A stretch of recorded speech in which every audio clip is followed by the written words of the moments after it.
primeira pergunta que eu quero fazer para os nossos especialistas hoje é: salvação se perde? Eu vou te falar porque eu já passei por essa crise anos atrás, não agora. Porque eu nasci num lar evangélico, sempre servi a Deus, mas cometi muitos erros na vida. E quando eu tinha mais consciência do meu erro, porque às vezes você está tão insensível, mesmo sendo crente, que nem tem consciência do erro, né? E quando a ficha caiu para mim, que aquele erro que eu cometia, para mim não era muita coisa, mas roubava a minha salvação, eu comecei a ter dúvidas da minha salvação. E aí foi que entrou esse questionamento, né, que é só a primeira de muitas que eu estou preparando aqui para vocês, sou crente, já acredito em Jesus, mas errei. Eu perco minha salvação? Vamos começar com o pastor Lamartine Pozella. Não. Não, porque você foi salvo pela graça, por meio da fé, isso te torna filho, e você não vai deixar de ser filho porque você erra. Eu não acredito que exista algum pecado, com a exceção da apostasia e de uma rejeição absoluta e definitiva de Cristo. Que é o pecado contra o Espírito Santo. Para mim é a mesma coisa. A blasfêmia contra o Espírito Santo, depois a gente pode discutir isso em Mateus capítulo 12, e eu trazer para você qual é a minha maneira de entender o texto, mas para mim a única coisa que tira alguém da salvação é rejeitar a Cristo. Então, isso seja um indivíduo que nunca foi salvo, ele vai ser alijado definitivamente da salvação, porque não existe salvação em outro nome a não ser o nome de Cristo. Mas, para uma pessoa que já experimentou a salvação, ela pode rejeitar Cristo como final de um processo de pecado que vai levando à cauterização da mente, até que chega um momento que a pessoa fala, quer saber? Acho que eu não acredito mais nisso, entendeu? É o que Hebreus capítulo 6 fala, né? Todo aquele processo. Não é uma queda de um pecado moral ou de um pecado de ter matado alguém. Não, isso não tira ninguém da salvação. Na minha opinião, uma rejeição final e absoluta, não tem nada a ver com estar na igreja, ou ter afastado da igreja, estar em pecado, mas uma decisão definitiva de não acreditar mais na salvação de Cristo. Da mesma forma que você foi introduzido na vida eterna através da sua salvação, da compreensão de que Cristo é o único caminho, que é a única salvação, o indivíduo que está aqui pode, na minha opinião, retroceder e abrir mão da salvação se passar pelo processo da apostasia. E a pergunta, então, que eu deixo para o pastor Tassos Licurgo mas salvação é diferente de galardão. Isso. Explicou. Então eu estou salvo em Cristo Jesus. Por que eu tenho que continuar fazendo boas obras? Por que eu tenho que servi-lo? Por que eu tenho que andar em santidade? Por que eu tenho que amar o próximo como a mim mesmo? Por que eu tenho que ajudar os pobres? Por que eu tenho que ter um ministério e exercê-lo na vida do meu irmão, meu dom na vida do meu irmão? Por que eu tenho que fazer alguma coisa se minhas obras não vão me salvar? Isso. Antes de responder, eu gostaria só de colocar a minha posição, que eu respeitosamente divido, embora não tanto, porque há umas passagens nas Escrituras que me deixam quase que convencidos que é possível perder a salvação, especialmente a carta de Pedro, quando diz que a exposição à falsa doutrina, a falsos mestres, fez com que houvesse uma renegação do Senhor que os resgatou. E as Escrituras ainda dizem que isso trouxe sobre eles repentina destruição. Hebreus capítulo 10 também fala sobre isso. Hebreus fala de apostasia, quer dizer, aquele que tem a fé genuína em Jesus Cristo por meio da graça e contra a salvação, e a apostasia, por definição, é a perda dessa fé genuína. Então, com base nessas duas passagens principalmente, eu tendo a pensar que é possível sim perder a salvação. No ponto de vista prático, o que as pessoas que dividem dizem... Então eu vou perder a salvação. Ou se eu negar o nome de Jesus depois de ter aceitado, ou se eu ficar dando ouvido para falsos mestres e começar a ter práticas... Então, mas veja, no fundo, o que ele crê é a mesma coisa que eu. Eu não acho que a apostasia, eu acordo hoje e falo, vou apostatar. Não, começou com alguma coisa. O pecado, ele começa a gerar em você uma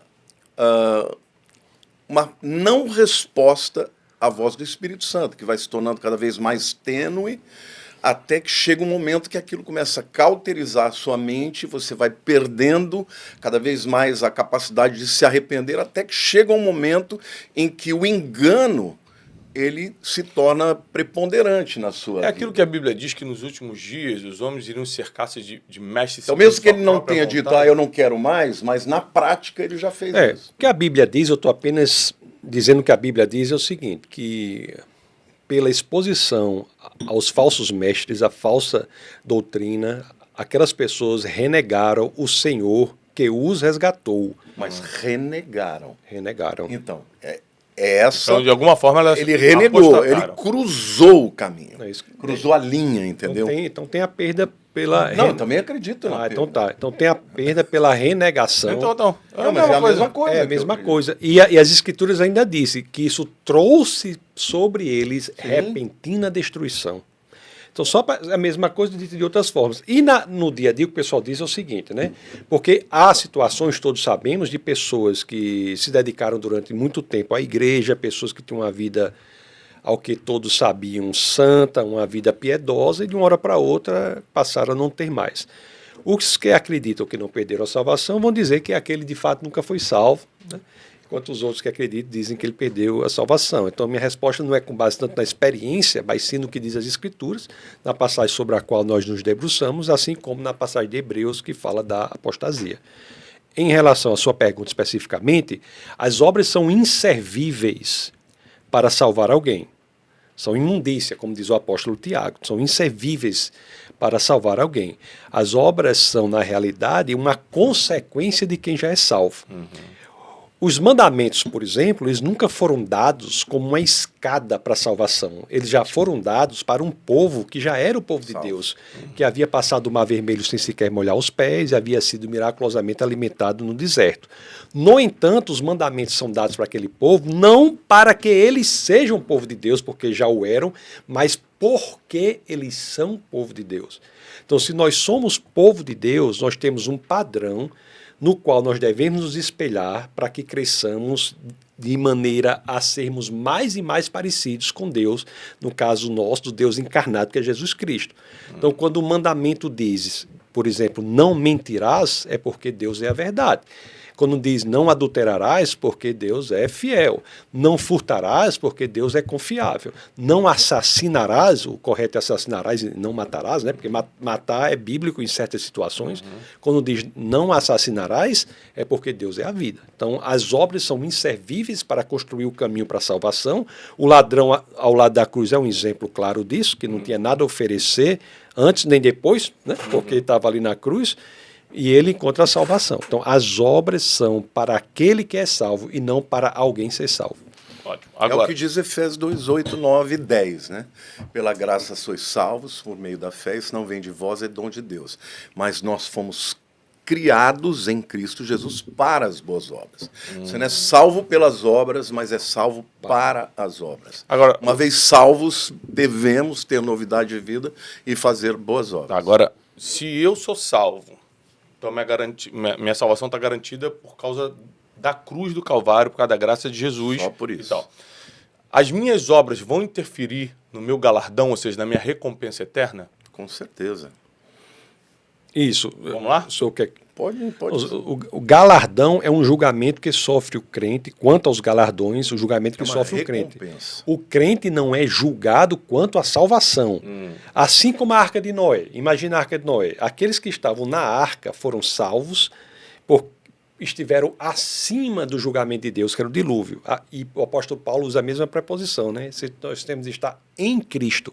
Os que estão em Cristo estão acima do julgamento de Deus. Então, os galardões não são quanto à salvação, mas são quanto às coroas. Aquilo que... E, inclusive, quando nós devemos comparecer diante do tribunal de Cristo, a palavra lá no grego, bimá, é o pódio. Era o lugar onde todos os corredores da maratona que haviam cruzado a linha, ou seja, já haviam vencido, recebiam a coroa de louros. Paulo fala, corra de tal maneira que você alcance o prêmio. Ou seja, nenhum que deixou de cruzar a linha estará nesse dia. aquele é um tribunal para receber recompensas e galardões, mas não para serem reconhecidos como salvos ou não. Ou seja, quem estiver diante do tribunal do Bimá de Cristo já está salvo. Aí ele vai poder receber, né, a recompensa, seja porque a sua obra é comparada ao ouro, prata, pedras preciosas, ou palha, madeira, feno e palha, que o fogo vai provar e não sobra nada, mas o indivíduo vai ser salvo. A Bíblia diz que como pelo fogo. Essa semana o pastor Tarso me passou isso.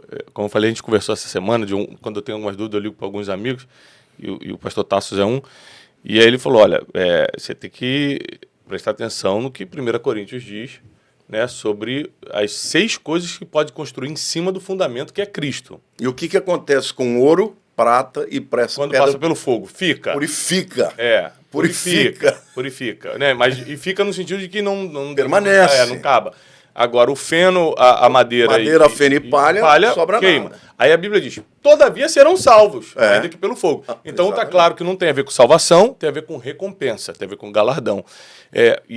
Depois que eu peguei esse estudo, aí eu comecei a me aprofundar mais, começou a me dar um temor maior. Eu falo para Deus todo dia, Senhor, pelo amor de Deus, não queima tudo, não. Me avisa o que eu estou fazendo errado, então, porque eu não quero que só eu fiz uma oração parecida essa semana. Eu falei, Deus, me mostra o que não é pedra preciosa na construção que eu estou fazendo em cima desse fundamento. É muito simples. Vamos. O que dá glória para Cristo está dentro do propósito. O que traz glória para o homem. O próprio Senhor Jesus, quando falava dos fariseus, que quando iam dar suas ofertas, davam os gasofilatos na época eram de bronze, eles levavam uma moedinha pequenininha, porque ficava plim, plim, plim, plim, plim, plim, plim. Todo o povo falava, olha, os fariseus estão dando obra. Jesus disse, eles já receberam o galardão dos homens. Então, ou seja, não é só o que eu faço, mas é o como eu faço e por que faço. Ou seja, se você quiser buscar muita glória na terra, Deus falou, tá bom, mas essa vai ser a tua recompensa. A gente não pode buscar glória em hipótese alguma. Eu digo para quem está desavisado ou por mais intenções busca. Está trocando a recompensa eterna por uma passageira. Exato. Pelo aplauso do homem. Porque a glória, ela deve ser sempre um atributo de Deus compartilhar a sua glória para quem Ele quer dar. Mas você devolve. Eu acho muito bonito que quando os anciãos estão diante do trono, eles recebem a coroa, né? Coríntios fala. Só que chegam na sala do trono, eles depositam as suas coroas. Ou seja, nem aquilo que recebemos nós temos o direito. A gente devolve, porque tudo veio dele.